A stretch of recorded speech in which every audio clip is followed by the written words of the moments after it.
So last time अपन ने यहाँ पर छोड़ दिया था एनाबॉलिक स्टेरॉइड्स के वहाँ पर। सो वहाँ पर अपन ने ड्रग्स के बारे में थोड़ा बहुत बात किया था कि कौन से ड्रग्स अपने एग्जाम्पल्स में आते हैं, जैसे कि नाइट्रोलोन आ गया, ऑक्सीमेथोलोन आ गया, ठीक है, स्टैनोजोलोन आ गया है, मिथेन डाइनोन भी आ गया है, ठीक है, नाइट्रोलोन भी आ गया है, ऑक्सीमेथोलोन भी आ गया एंड स्टैनोजोलोन भी आ गया, मिथेन डाइनोन, नाइट्रोलोन, ऑक्सीमिथोलोन, नाइट्रोलोन, ऑक्सीमिथोलोन, ठीक है, then stanozolol, methane डाइनोन,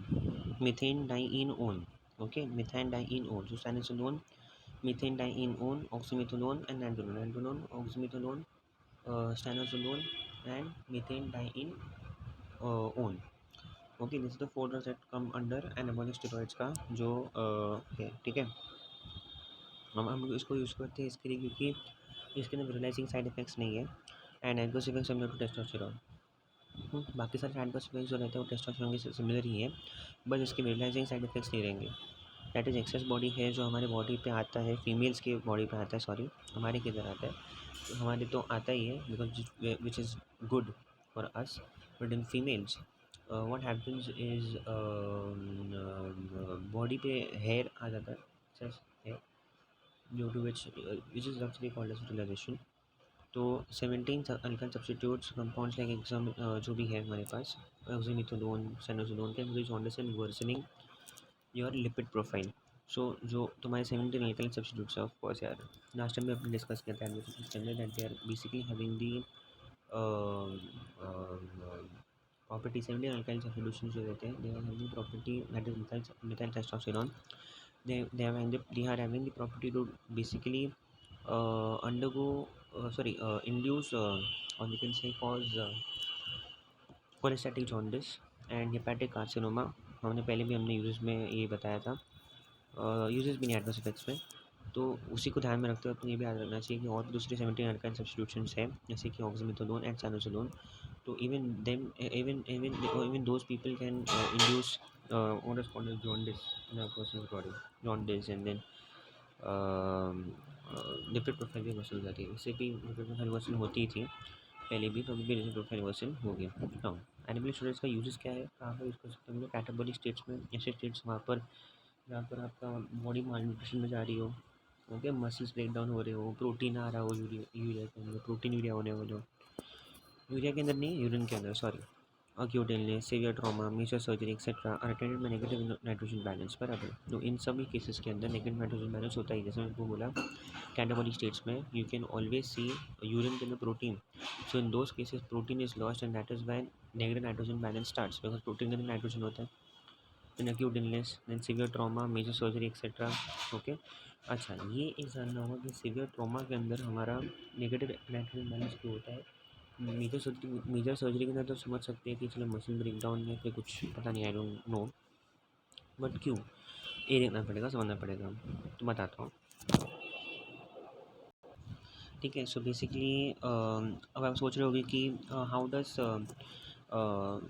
severe trauma cause catabolic states and negative nitrogen balance. अभी देखो पहली बंदा आपका जो है सीवियर ट्रॉमा के अंदर है, तो सीवियर ट्रॉमा के अंदर नाइट्रोजन बैलेंस जो रहती है ना, वो काफ़ी ज़्यादा हो जाती है, because the person is under hyper metabolic state, उसके अंदर बॉडी के अंदर जो मेटाबॉलिज्म वो काफ़ी ज़्यादा हो रहा है, बिकॉज पहले ही अपना शरीर जो ट्रॉमा के अंदर है, body senses that there is an emergency and in that emergency situation the body tries to produce more and more energy by metabolising stuff, ठीक है। तो उस केस में ऐसा हो सकता है। मेजर सर्जरी जैसे कि बर्न्स, अभी पहले ही अगर किसी कोई बंदा एक ऐसा है जिसका जो सीवियर बर्न के थ्रू से जा चुका है, उसकी सर्जरी हो रही है, तो ऑफकोर्स उसको नेगेटिव नाइट्रोजन बैलेंस को ठीक करने के लिए दिया जाएगा कुछ ना कुछ, क्यों, बिकॉज उसकी बॉडी पूरी तरह से बर्न हो चुकी है, पूरी तरह से बर्न नहीं हो सकती, ऑफकोर्स थोड़ी थोड़ी बर्न हुई है, तो वहाँ पर एरिया में मसल लॉस, टिश्यू लॉस काफ़ी ज़्यादा हुआ है, एंड इन दैट केस हम लोग क्या बोल सकते हैं, मसल लॉस, टिश्यू लॉस काफ़ी ज़्यादा हुआ है उन केसेस में, बराबर। तो उस मसल लॉस या टिश्यू लॉस को ठीक करने के लिए, हीलिंग करने के लिए हम लोग को न्यूट्रिशन देना पड़ता है, ओके। और उसके साथ साथ जो मसल लॉस, टिश्यू लॉस हुआ है, since it doesn't get version, हमें नेगेटिव नाइट्रोजन बैलेंस को ठीक करना पड़ेगा, because muscle loss, tissue loss होते जा रहा है, सो उसके अंदर तो ऑफकोर्स नेगेटिव नाइट्रोजन बैलेंस होगा ही होगा। बॉडी जो है it will sense it as अ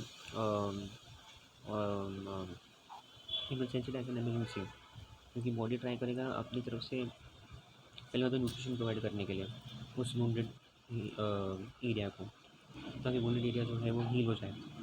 तो उसके वजह से बॉडी क्या करेगा, हाइपर मेटाबॉलिक स्टेट में चले जाएगा। तो उसके वजह से हम लोग बोलते हैं वैसा। सो इसके वजह से अपने को क्या बनना पड़ता है, anabolic steroids can reduce into loss over short periods but long term benefits are questionable.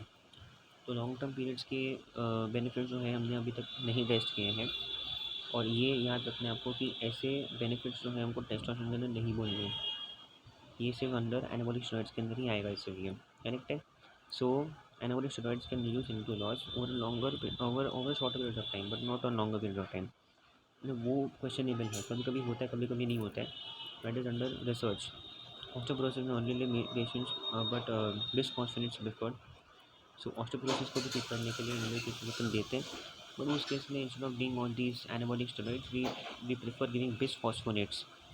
Suboptimal growth in boys uses contribution somatropin is better option। ठीक है, somatropin is a better option in optimal growth in boys, जिसके अंदर growth बराबर नहीं हो रही है, जिनकी स्टंटेड ग्रोथ दिख रही है।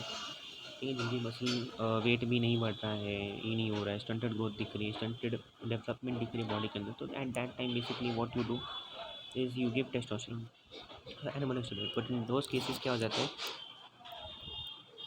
कि वहाँ पर सोमैट्रोपिन ज़्यादा प्रेफर्ड है। तो इन टू केसेस, एक तो अपना एक तो अपना ऑस्टियोपोरोसिस, और एक अपना जो आ जाता है स्टंटेड ग्रोथ स्टंटेड डेवलपमेंट।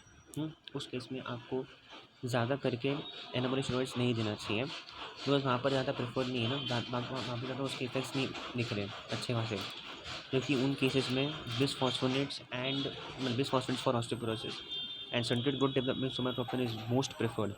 ठीक है, तो ये हमने बोलना है। अभी अब ये मत इसको कंफ्यूज मत करना with uses that we saw in testosterone. अच्छा, now we are going to see hypoplastic. Hypoplastic मतलब lessening in cells. Hypoplastic hypoplasia का मतलब ये होता है कि lessening of cells. In this case हम बात करें एनीमिया की, हेमोलाइटिक स्टेजेस की, तो ऑफकोर्स ना आरबीसी तो आ ही जाएगा।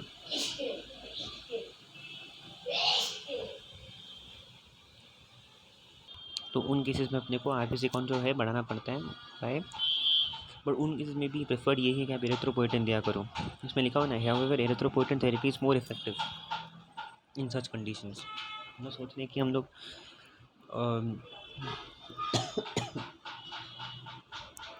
ना सोच रहे कि हम ना एनाबॉलिक स्टेरॉइड्स देके अपन यहाँ पर एरिथ्रोपोइसिस यहाँ पर करवा देंगे, but that is not possible. ठीक है ना, मतलब दैट इज़ पॉसिबल, बट क्या है ना कि कम इफेक्ट में होता होगा, या फिर इतना अच्छा नहीं होता होगा जितना एरिथ्रोपोएटिन वहाँ पर कर पाता है।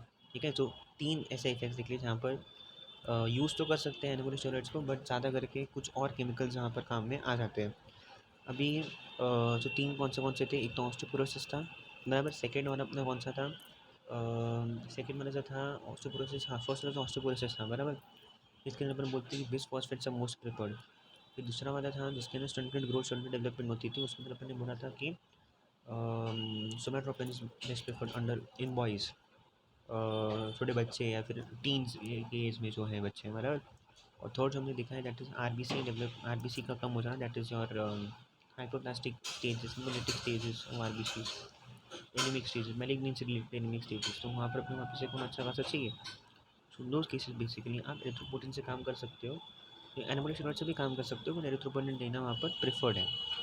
अभी देखो देन सबसे बेस्ट जो आप अपन देख सकते हैं, that is to enhance physical ability in athletes when administered during the period of training. Androgen anabolic steroids can increase the strength of exercise muscles. Exercise muscles का जो स्ट्रेंथ है वो इंक्रीज कर देगा, और effects are mostly short lived and the magnitude of improvement in performance in certain except in women. This is considered illegal and anabolic steroids are included in the list of dope tests performed on athletes before competitive games। Simple सी चीज़ बोलूँगा मैं तो यहाँ पर। ठीक है, ज़्यादा कुछ कॉम्प्लेक्स मैंने बात की यहाँ पर की ही नहीं है। 3 तो ऐसी चीज़ें थी जहाँ पर हम लोग यूज़ तो कर सकते हैं, बट ज़्यादा करके कुछ और ड्रग्स यहाँ पर प्रेफर्ड होते हैं उन केसेस में। और 2 ऐसे केसेस थे जहाँ पर अच्छे का एंडोस्टेरोन यूज़ कर सकते हैं। तो 2 कौन से केसेस थे, एक तो अपना वो एथलीट परफॉर्मेंस इंक्रीज करने के उसके ऊपर एनाबॉलिक स्टेरॉइड्स अच्छे खासे यूज़ कर सकते हैं। और कैटाबॉलिक स्टेट्स में जहाँ पर अक्यूट इलनेस बंदे को हो रही है, मेजर ट्रॉमा हो रहा है, मेजर सर्जरी हो चुका है बंदे का, बर्न्स हो चुके हैं उसको, तो उस केस में अपन को यहाँ पर हाइपर मेटाबॉलिक स्टेज है, वहाँ पर N2 nitrogen negative nitrogen balance हो रहा है, वहाँ पर अपने को यूज़ कर ठीक करने का अपन यूज़ कर सकते हैं उसको। ठीक है, and what were the drugs that we used? Oxymetholone, बराबर है, then stanozolol, these were 17 alkyl substitutions. But उसके साथ साथ एक और ड्रग्स है, that is your nitrolone and एक और था शायद एंडोस्टीन, sorry methane dines, methandienone. Okay, so here we finish the video. In next video we'll be starting with a new chapter. Okay.